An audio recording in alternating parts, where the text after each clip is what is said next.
안녕하세요. 야담서재에 오신 것을 환영합니다. 오늘은 소녀가 작은 옛날 이야기 하나를 준비했습니다.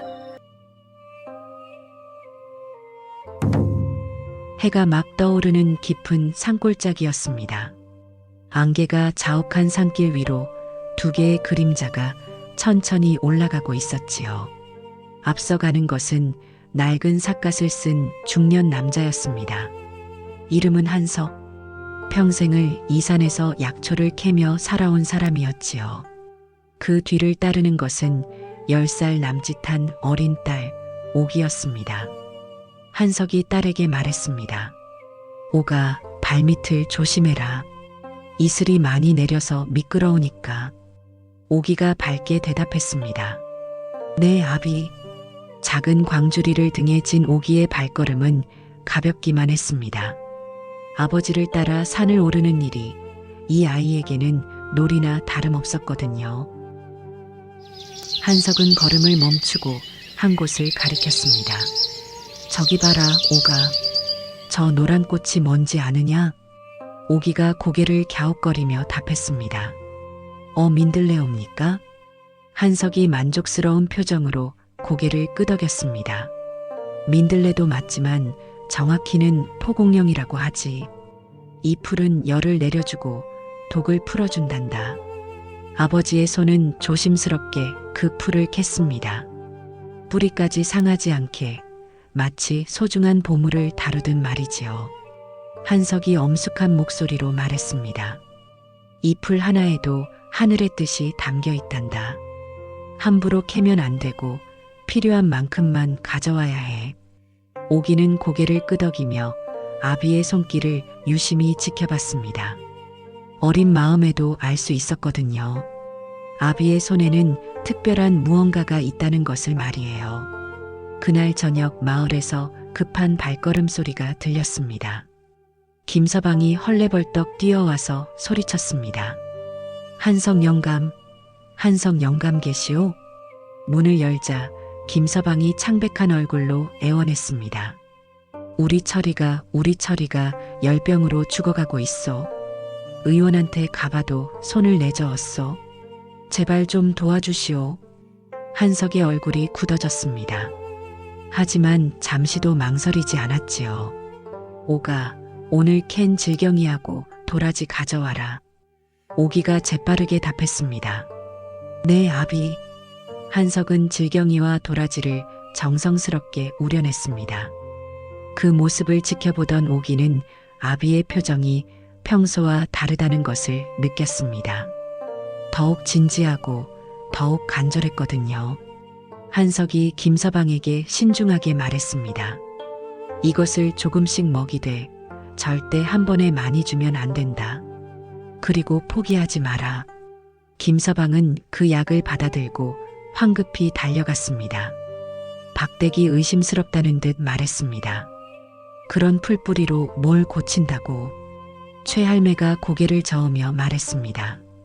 의원도 못 고친 병을 약초꾼이 고칠까? 이 영감이 한숨을 쉬며 말했습니다. 아이 아비 마음은 이해하지만 헛된 기대만 키우는 거 아닌가? 하지만 다음 날 아침 마을에 놀라운 소식이 전해졌습니다. 김서방이 기뻐서 어쩔 줄 모르며 소리쳤습니다. 살았소.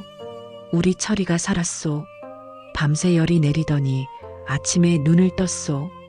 마을이 술렁였습니다. 어떤 이는 믿기 어렵다는 표정이었고 어떤 이는 신기하다는 눈빛이었지요. 마을 사람들은 한석의 집 앞에 몰려들었습니다. 장서방이 반신반의하며 물었습니다. 정말 그 풀로 고친 게요? 한석이 겸손하게 대답했습니다.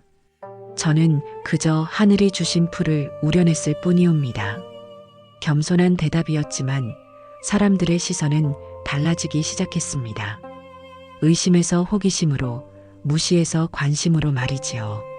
철이를 살린 사건 이후 한석의 집에는 조용한 변화가 일기 시작했습니다. 낮에는 여전히 천한 약초꾼이라며 외면하는 사람들이었지만 밤이 되면 몰래 찾아오는 이들이 생겼거든요. 송할매가 조심스럽게 말했습니다. 한석 영감 저희 며느리가 산후조리를 못해서 몸이 말이 아니오. 한석이 친절하게 답했습니다. 당귀하고 천궁을 우려드리시오. 그리고 이것도. 정서방이 걱정스런 목소리로 말했습니다. 영감, 저희 아비가 기침을 너무 심하게 해서. 한석이 차근차근 설명해 주었습니다. 도라지하고 길경을 함께 다려서 드리라고 하시오. 오기는 이런 모습들을 조용히 지켜봤습니다. 낮에는 고개를 돌리던 사람들이 밤에는 고개를 숙이며 찾아오는 모습을 말이지요. 오기가 궁금한 듯 물었습니다. 아비, 왜 사람들은 낮에는 우리를 무시하다가 밤에만 찾아와요? 한석은 딸의 머리를 쓰다듬으며 말했습니다. 사람이란 게 그런 거야, 오가. 체면 때문에 인정하기 어려운 것들이 있지. 하지만 정말 아프고 힘들 때는 진짜를 찾게 되는 거란다. 오기가 또 물었습니다. 그럼 우리는 진짜인가요? 한석이 깊이 생각하며 답했습니다. 그건 내가 자라면서 스스로 판단할 일이야. 다만 기억해라. 사람을 살리는 일에는 거짓이 있어선 안 된다. 그렇게 조용한 소문은 점점 퍼져나갔습니다. 공공연하게 인정받지는 못했지만 마음 깊은 곳에서는 이미 사람들이 인정하기 시작한 거였지요. 어느 날 밤 오기는 아비에게 물었습니다. 아비, 저도 아비처럼 사람을 살릴 수 있을까요? 한석이 딸을 다정하게 바라보며 말했습니다. 그건 내 마음먹기에 달렸지. 하지만 한 가지는 확실하다. 내가 정말 그 마음을 먹는다면 아비보다 더 많은 사람을 살릴 수 있을 거야. 오기가 10살이 되던 해봄이었습니다. 한석은 딸을 데리고 처음으로 장시에 나가기로 결심했지요. 한석이 딸에게 말했습니다. 오가, 오늘은 아비랑 장에 가보자. 오기가 신기해하며 물었습니다. 정말요? 장이 뭐예요? 한석이 설명해 주었습니다. 사람들이 모여서 물건을 사고 파는 곳이야. 우리도 약초를 팔아보자꾸나. 장시는 오기에게 완전히 새로운 세상이었습니다. 온갖 물건들과 사람들, 그리고 들어본 적 없는 말소리들. 한석은 한 구석에 자리를 잡고 약초를 펼쳐 놓았습니다. 질경이, 도라지, 당귀, 천궁 정성껏 말린 약초들이 햇살을 받아 반짝였지요. 하지만 사람들의 반응은 시큰둥했습니다. 장꾼 하나가 비웃으며 말했습니다. 이런 풀뿌리를 누가 사겠어? 다른 장꾼이 고개를 저으며 말했습니다. 제대로 된 약방도 아닌데. 그때였습니다. 한 사람이 한석이 앞에 멈춰 섰지요. 중년의 남자였는데 옷차림을 보니 꽤 교양 있는 사람 같았습니다. 그 사람이 관심 있게 물었습니다. 이 약초들 직접 캐신 건가요? 한석이 공손히 대답했습니다. 예, 그러하옵니다. 그 사람은 약초를 하나하나 자세히 들여다봤습니다. 그리고 놀라운 표정을 지었지요. 이 도라지 적어도 3년은 자란 것 같은데 어디서 캐신 겁니까? 한석이 답했습니다. 저희 마을 뒷산에서 옵니다. 그 사람이 감탄하며 말했습니다. 3년 된 도라지를 이렇게 깨끗하게 캐내다니 보통 실력이 아니로군요. 그는 자신을 정도령이라고 소개했습니다. 여러 고을을 떠돌며 병자를 고치는 의원이라고 했지요. 정도령이 오기를 보며 물었습니다. 혹시 이 아이가 따님인가요? 한석이 자랑스럽게 답했습니다. 예, 오기라고 하옵니다. 정도령은 오기를 향해 미소를 지었습니다. 오기야, 아비가 어떤 풀이 어디에 좋다고 가르쳐 주시니? 오기가 또렷하게 대답했습니다. 네, 질경이는 열을 내려주고 도라지는 기침에 좋고 당귀는 피를 맑게 해줘요. 정도령의 눈이 반짝였습니다. 대단하구나. 이 나이에 이런 걸 다 안다니 혹시 글은 아느냐? 오기는 고개를 저었습니다. 한석도 미안한 표정을 지었지요. 한석이 부끄러워하며 말했습니다. 저희는 글을 못 배워서. 정도령이 따뜻하게 말했습니다. 아, 그런 게 중요한 게 아니요. 이미 가장 중요한 걸 배우고 계시는걸요. 그날 정도령은 한석의 약초를 모두 샀습니다. 그리고 놀라운 제안을 했지요. 제가 이 고을에 한동안 머물 예정입니다. 그동안 오기에게 글을 가르쳐 드리고 싶은데 어떠하실까요? 정도령의 제안에 한석은 고민이 깊었습니다. 저희 같은 것들이 감히 글을 배워도 되는 건지. 정도령이 단호하게 말했습니다. 무슨 말씀을 하시오? 사람을 살리는 일에 신분이 어디 있소? 결국 한석은 허락했고 오기의 긴 배움이 시작되었습니다. 정도령은 오기에게 단순히 글자만 가르치지 않았습니다. 약초의 성질과 효능, 그리고 사람의 몸에 대한 기본적인 이해까지 함께 알려줬지요. 오가, 이 글자를 봐라. 약이라는 글자야. 오기가 신기해하며 물었습니다. 약이옵니까? 정도령이 자상하게 설명했습니다. 그래. 그리고 이건 초자, 풀초야. 약초라는 뜻이지. 오기는 신기한 듯 글자를 따라 썼습니다. 처음 잡아보는 붓이었지만 또박또박 예쁘게 써내려갔지요. 하지만 글을 배우는 것은 쉬운 일이 아니었습니다. 1년이 지나고 2년이 지나도록 오기는 꾸준히 공부를 이어갔지요. 한석은 멀리서 이 모습을 지켜봤습니다. 딸이 자신이 평생 못해본 공부를 하는 모습이 기특하면서도 한편으로는 걱정스러웠지요. 한석이 걱정스럽게 말했습니다. 정 선생, 이 아이가 너무 높은 곳만 보게 되는 건 아닐런지요? 정도령이 단호하게 답했습니다. 무슨 말씀이요? 학문이라는 것은 높고 낮음이 없소. 다만 그것을 어떻게 쓰느냐가 중요할 뿐이지요. 3년째 되던 해 정도령은 오기에게 동의보감의 일부를 보여줬습니다. 이 책에 쓰인 것들 대부분 내 아비가 이미 알고 계시는 내용이야.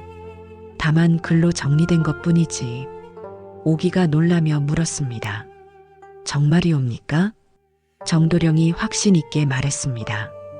그럼 내 아비는 이미 훌륭한 의원이셔. 다만 세상이 그걸 인정하지 않을 뿐이야. 그 말을 들은 오기의 눈에 새로운 빛이 일었습니다. 아비에 대한 자부심과 함께 무언가 해야겠다는 결심이 생긴 거였지요. 마침내 정도령이 다른 고을로 떠날 때가 왔습니다. 그는 오기에게 작은 책 한 권을 남겨줬습니다. 이건 약초에 대한 기본서야. 내가 아는 것들이 대부분이지만 글로 정리되어 있으니 도움이 될 거야. 오기가 깊이 절하며 말했습니다. 고맙습니다, 선생. 정도령이 마지막으로 당부했습니다. 그리고 기억해라. 사람을 살리는 건 신분이 아니라 손과 마음이라는 것을. 정도령이 떠나고 오기는 홀로 공부를 계속했습니다. 이미 기초를 탄탄히 다진 터라 실력은 날로 늘어갔지요. 마을 사람들 사이에서 소문이 더욱 퍼져나갔습니다. 장서방이 감탄하며 말했습니다. 한석이네 딸, 이제 글까지 안다더라. 박대기 고개를 끄덕이며 말했습니다. 그러게, 어제 우리 집 할매 아픈 것도 척 맞췄다니까. 하지만 이런 소문은 기존 약방들에게는 달갑지 않은 일이었습니다. 약방 주인이 분노하며 말했습니다. 어디서 무허가로 약장사를 한다는 거냐? 약방 주인의 아들이 비웃으며 말했습니다. 그것도 계집애가? 말도 안 되는 일이지. 마침내 그들은 관청에 고발장을 넣었습니다. 관리가 엄한 목소리로 말했습니다. 한석이라는 자가 무허가로 의료행위를 한다는 고발이 들어왔소. 한석이 떨리는 목소리로 답했습니다. 저는 그냥 풀을 우려드렸을 뿐이옵니다. 관리가 따지듯 말했습니다. 하지만 그것도 엄연히 의료행위요. 더구나 요즘엔 딸까지 나서서 한다는데? 오기는 아비 뒤에 숨지 않고 당당히 나섰습니다. 저희가 뭘 잘못했는지 모르겠어요. 병든 이를 도와드린 것 뿐인데요. 관리가 화를 내며 말했습니다. 어린 것이 건방지게. 그때였습니다. 마을 사람들이 하나둘씩 모여들기 시작한 거였지요. 김서방이 목소리를 높여 말했습니다. 우리 철이 목숨을 살린 분들인데 무슨 죄가 있다는 겁니까? 송할매가 억울해하며 말했습니다. 우리 며느리 산후조리도 도와주셨는걸요. 정서방이 간절하게 말했습니다. 저희 아비 기침도 낫게 해주셨어요. 점점 더 많은 사람들이 몰려들었습니다. 그동안 밤에만 조용히 도움을 받던 사람들이 이제는 대낮에 당당히 목소리를 내기 시작한 것이었지요. 관리도 당황했습니다. 이렇게 많은 사람들이 한석 부녀를 지지할 줄은 몰랐거든요. 관리가 머뭇거리며 말했습니다. 하지만 법적으로는 마을 이장이 단호하게 말했습니다. 법이 사람 살리는 걸 막는 법이 어디 있소? 결국 조사는 무혐의로 끝났습니다. 마을 사람들의 증언이 너무나 명확했거든요. 그날 밤 오기는 아비에게 말했습니다. 아비, 이제 우리를 지지해주는 사람이 이렇게 많아요. 한석이 깊이 생각하며 말했습니다. 그래, 고맙지. 하지만 오가, 잊지 마라. 우리는 사람들의 지지를 받기 위해 이 일을 하는 게 아니야. 오기가 궁금해하며 물었습니다. 그럼 왜요? 한석이 진지하게 답했습니다. 사람을 살리는 게 옳은 일이니까. 그것만으로 충분한 거야. 그해 가을, 큰 일이 벌어졌습니다. 고을의 원님이 갑자기 병에 걸린 것이었지요. 관청에서 한석을 급히 불러들였습니다. 관리가 다급하게 말했습니다. 한석, 원님께서 급병에 걸리셨다. 내가 한번 봐라. 한석은 두려웠습니다. 높은 분을 고치는 일은 위험했거든요. 잘못되면 목숨을 잃을 수도 있었지요. 하지만 거절할 수도 없었습니다. 원님은 심한 복통과 열병에 시달리고 있었습니다. 한석은 정성껏 진맥을 하고 약초를 우려서 드렸지요. 한석이 조심스럽게 말했습니다. 이틀 정도 지켜보시옵소서. 열이 내리고 아픔이 가라앉을 것이옵니다. 처음 이틀 동안은 원님의 상태가 나아지는 것 같았습니다. 열도 조금 내리고 복통도 덜해졌지요. 하지만 셋째 날 갑자기 원님이 악화되었습니다. 더 심한 복통과 함께 의식까지 잃은 것이었어요. 그리고 그날 밤 원님이 세상을 떠났습니다. 관리들은 분노했습니다. 한 관리가 소리쳤습니다. 한석놈이 원님을 독살했다. 다른 관리가 격분하며 말했습니다. 천한 놈이 감히 원님께 무슨 짓을 한 거냐. 한석은 억울했지만 변명할 수 없었습니다. 결과가 모든 것을 말해주고 있었거든요. 한석이 절망적으로 말했습니다. 저는 정말 정성껏. 관리가 화를 내며 말했습니다. 변명 마라. 내 놈의 독초 때문에 원님이 돌아가신 거야. 오기는 울며불며 아비를 말렸지만 소용없었습니다. 아비는 잘못한 게 없어요. 아비는 사람을 살리려고만 했어요. 하지만 아무도 들어주지 않았습니다. 한석은 그날로 옥살에 갇혔고 며칠 후 문초를 받던 중 세상을 떠났습니다. 마지막까지 한석은 딸을 걱정했습니다. 오가 사람을 살리는 일을 멈추지 마라. 그것이 아비의 마지막 부탁이다. 아비를 잃은 오기는 절망에 빠졌습니다. 하지만 마을 사람들이 그녀를 외면하지 않았지요. 김서방이 분노하며 말했습니다. 오기야, 내 아비는 잘못한 게 없다. 우리가 다 알고 있어. 송할매가 눈물을 흘리며 말했습니다. 그 높은 양반들이 억지를 부린 거야. 내 아비 같은 분이 어디 있겠니? 하지만 오기는 한동안 약초를 만질 수 없었습니다. 아비가 약초 때문에 누명을 쓰고 돌아가셨다는 생각 때문이었지요. 그러던 어느 날 마을에 다시 전염병이 돌기 시작했습니다. 사람들은 오기를 찾아왔습니다. 박대기 애원하며 말했습니다. 오기야, 우리 손자가 죽어가고 있어. 제발 도와다오. 이 영감이 간절하게 말했습니다. 내 아비가 전에 쓰던 그 약 한 번만 더 써보자. 오기는 고민했습니다. 아비의 죽음이 두려웠지만 죽어가는 사람들을 보고만 있을 수는 없었거든요. 마침내 오기는 결심했습니다. 아비, 제가 해보겠어요. 아비가 가르쳐 주신 대로 해보겠어요. 오기는 정성껏 약을 우렸습니다. 아비에게서 배운 것과 정도령에게서 배운 지식을 모두 동원해서 말이지요. 그리고 기적이 일어났습니다. 아픈 사람들이 하나둘씩 나아지기 시작한 것이었어요. 마을 사람들은 환호했습니다. 장서방이 기뻐하며 소리쳤습니다. 오기가 해냈다. 내 아비의 뜻을 이어받은 거야. 김서방이 감격하여 말했습니다. 이제 우리에게는 오기가 있어. 그날 밤 오기는 아비의 무덤 앞에서 말했습니다. 아비, 이제 알겠어요. 아비가 왜 끝까지 사람을 살리려 하셨는지. 저도 아비처럼 살겠어요. 아비의 원한은 실력으로 갚겠어요. 아비를 잃은 지 2년이 지났습니다. 오기는 이제 20살의 처녀가 되어 마을에서 오기 선생이라 불리고 있었지요. 하지만 오기의 꿈은 마을을 벗어나 있었습니다. 아비의 억울함을 풀고 더 많은 사람을 살리고 싶었거든요. 어느 날 오기는 마을 이장에게 말했습니다. 촌장님, 저는 읍내로 나가서 약방을 차리고 싶어요. 촌장이 놀라며 말했습니다. 읍내로? 그런 큰 곳에서 어린 계집이 무슨. 오기가 단호하게 말했습니다. 할 수 있어요. 저는 아비에게서 배웠고 정 선생에게서도 배웠어요. 그리고 무엇보다 오기의 눈에는 굳은 결심이 보였습니다. 아비의 원한을 풀고 싶어요. 실력으로 말이에요. 마을 사람들은 오기를 말렸습니다. 김서방이 걱정스럽게 말했습니다.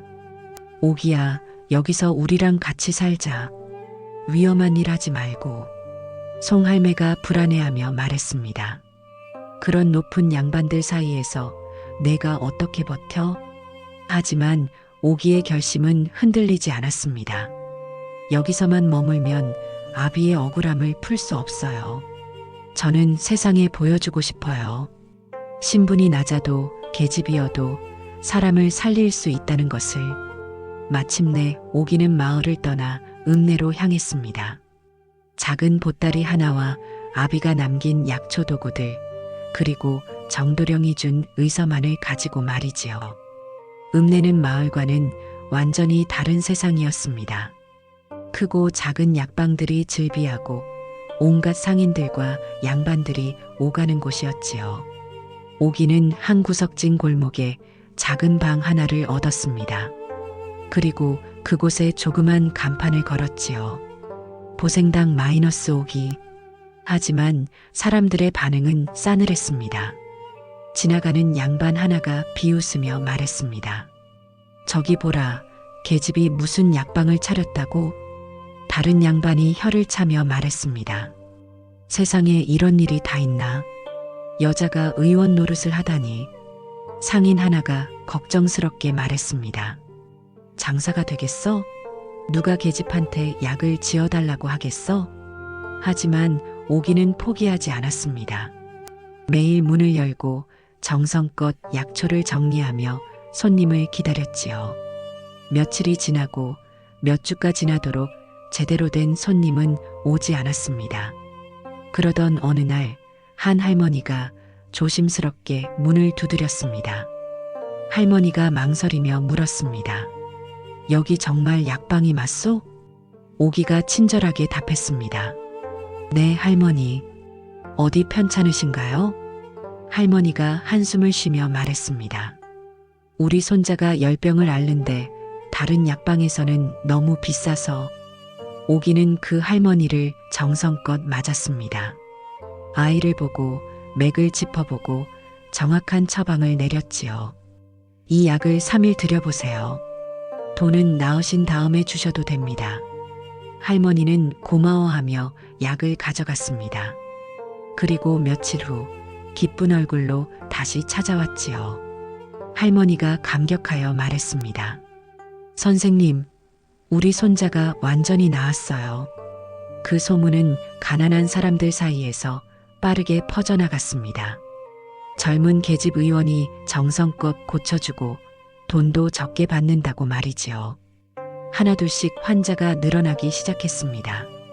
처음에는 가난한 사람들 뿐이었지만 점점 다양한 사람들이 찾아오게 되었어요. 어느 날 읍내 대감댁에서 급히 사람을 보냈습니다. 하인이 다급하게 말했습니다. 선생님, 우리 대감마님이 갑자기 쓰러지셨는데 아무도 원인을 모르겠다고 하옵니다. 제발 한 번만 봐주시옵소서. 다른 의원들이 모두 손을 놓은 상황이었습니다. 오기는 떨리는 마음으로 대감댁으로 향했지요. 대감마님은 의식을 잃고 고열에 시달리고 있었습니다. 오기는 차분히 맥을 짚어보고 증상을 살펴봤어요. 오기가 신중하게 말했습니다.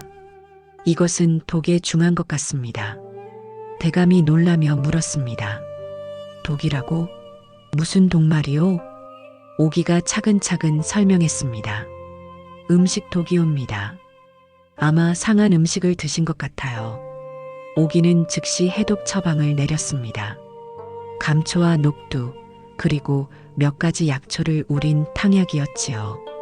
하루가 지나자 대감마님이 깨어났습니다. 그리고 이틀 후에는 완전히 회복되었어요. 대감이 감탄하며 말했습니다. 대단하구나. 젊은 나이에 이런 실력을 갖추다니. 그날 이후 오기의 명성은 읍내 전체로 퍼져나갔습니다.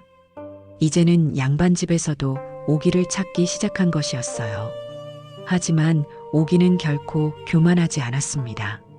가난한 사람이든 부자든 모두 똑같이 정성껏 돌봤지요. 어느 날 저녁 오기는 하늘을 바라보며 말했습니다. 아비, 이제 조금씩 사람들이 인정해주기 시작해요. 하지만 이건 시작일 뿐이에요. 더 많은 사람을 살려서 아비의 뜻을 이어가겠어요. 몇 년이 지나 오기의 약방보생당은 읍내에서 가장 유명한 의원이 되었습니다. 하지만 오기 혼자서는 모든 환자를 돌볼 수 없었어요. 그래서 오기는 뜻깊은 결정을 했습니다. 가난한 집 아이들을 제자로 받아서 의술을 가르쳐 주자. 사람들은 말렸습니다. 약방 주인이 걱정하며 말했습니다. 의술을 아무나 가르치면 어떡하오? 그건 위험한 일이오. 부유한 양반이 불쾌해하며 말했습니다. 천한 것들에게 의술을 가르치다니 질서가 무너지는 일이오. 하지만 오기는 흔들리지 않았습니다. 의술은 사람을 살리는 학문입니다. 신분이 높고 낮음이 있을 수 없어요. 오기는 10명의 아이들을 제자로 받았습니다. 모두 가난한 집 출신이었지만 배우고자 하는 열정만큼은 누구보다 뛰어났지요. 오기는 그 아이들에게 아비에게서 배운 것, 정도령에게서 배운 것, 그리고 자신이 경험으로 터득한 것들을 모두 가르쳐 주었습니다. 한 제자가 궁금해하며 물었습니다. 선생님, 이 약초는 언제 캐는 게 좋아요? 오기가 자상하게 답했습니다. 봄에 나는 새수는 봄에, 가을에 익는 열매는 가을에 캐야 한다. 자연의 순리를 따라야 해. 다른 제자가 걱정스럽게 물었습니다. 선생님, 환자가 무서워하면 어떻게 해야 해요? 오기가 따뜻하게 말했습니다. 마음을 편안하게 해주는 것이 먼저야. 약보다도 따뜻한 말 한마디가 더 큰 치료가 될 때가 있단다. 제자들은 스승의 가르침을 열심히 배웠습니다. 그리고 몇 년 후 그들도 각자의 길로 나가 사람들을 도우기 시작했지요. 세월이 더 흘러 오기는 30살의 훌륭한 의원이 되었습니다. 이제는 멀리 한양에서까지 오기의 소문을 듣고 찾아오는 사람들이 생겼지요. 어느 날 한 관리가 오기를 찾아왔습니다. 관리가 공손하게 말했습니다. 오기 선생, 조정에서 당신을 궁중 의녀로 추천하고 싶다고 하는데 오기는 고개를 저었습니다. 고맙지만 거절하겠습니다. 관리가 놀라며 물었습니다. 왜요? 이런 영광이 어디 있겠습니까? 오기가 확신에 차서 답했습니다. 저의 자리는 여기입니다. 아픈 사람들 곁에 있는 것이 제 길이에요. 그날 저녁 오기는 제자들과 함께 앉아 말했습니다. 너희들아 기억해라. 우리가 의술을 배우는 이유는 출세하기 위해서가 아니야. 사람을 살리기 위해서야. 제자들이 한 목소리로 답했습니다. 네, 선생님. 오기가 다시 당부했습니다. 그리고 또 하나. 배운 것을 혼자만 간직하지 마라. 나누어 주어야 해. 그래야 더 많은 사람을 살릴 수 있단다. 마을에서 시작된 작은 씨앗이 이제는 큰 나무가 되어 많은 가지를 뻗고 있었습니다. 오기의 제자들이 곳곳으로 나가 의원이 되고 그들이 또 다른 제자들을 가르쳤지요. 어느 날 밤 오기는 아비의 무덤을 찾았습니다. 아비가 심으신 씨앗이 이제 큰 나무가 되었어요. 그 나무에서 또 다른 씨앗들이 떨어져서 온 세상에 퍼져나가고 있어요. 바람이 불어와 오기의 머리카락을 흩날렸습니다. 마치 아비가 대답하는 것 같았지요. 사람들은 이제 말해요. 그 씨앗은 산골에서 났지만 꽃은 온 나라에 피어났다고요. 그리하여 가난한 약초꾼의 딸 오기는 많은 사람의 목숨을 살리는 훌륭한 의원이 되었습니다. 신분이 낮다고 무시받던 그 집안이 이제는 온 나라 사람들의 존경을 받게 되었지요. 하지만 무엇보다 소중한 것은 오기가 아비의 뜻을 이어받아 끝까지 사람을 살리는 일을 멈추지 않았다는 것입니다. 그리고 그 정신이 제자들을 통해 대대손손 이어져 내려갔다는 것이지요. 사람들은 지금도 말합니다. 진짜 귀한 것은 신분이 아니라 마음이다. 그리고 그 마음으로 다른 이를 살리려 하는 것이야말로 가장 숭고한 일이다. 풀뿌리에서 시작된 작은 꿈이 마침내 온 세상을 구원하는 큰 나무로 자라난 이야기였습니다. 이야기 즐거우셨나요? 다음엔 또 다른 이야기를 들려드릴게요. 구독과 좋아요 잊지 마세요.